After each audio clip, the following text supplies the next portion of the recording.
Pending చాలన్లు చెల్లించేది జనవరి 10వ తేదీ ఆఖరి తేదీ ఉన్నందున వాహనదారులు ఈ సదుపాయాన్ని సద్వినియోగం చేసుకోవాలని మెదక్ పట్టణ సిఐ వెంకటేష్ మంగళవారం రాత్రి 7 గంటలకు విడుదల చేసిన ప్రకటనలో పేర్కొన్నారు. పెండింగ్ ఈ చాలన్లపై భారీగా తెలంగాణ రాష్ట్ర ప్రభుత్వం డిస్కౌంట్ ప్రకటించిన విషయం విదితమన్నారు.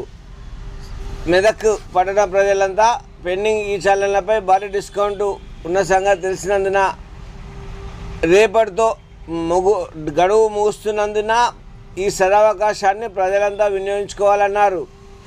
బైకులపై ఆటోలపై 80% రాయితీ ఉందని తెలిపారు. కారు లారీలపై 60% రాయితీ ఉందన్నారు. బస్సులపై 90% రాయితీ ఉందని మెదక్ పట్టణ సిఐ వెంకటేష్ తెలిపారు. తెలంగాణ రాష్ట్ర ప్రభుత్వం కల్పించిన ఈ సదుపాయాన్ని వాహనదారులు సద్వినియోగం చేసుకుని తమ పెండింగ్ చాలన్లన్నీ క్లియర్ చేసుకోవాలని మెదక్ పట్టణ సిఐ వెంకటేష్ కోరారు.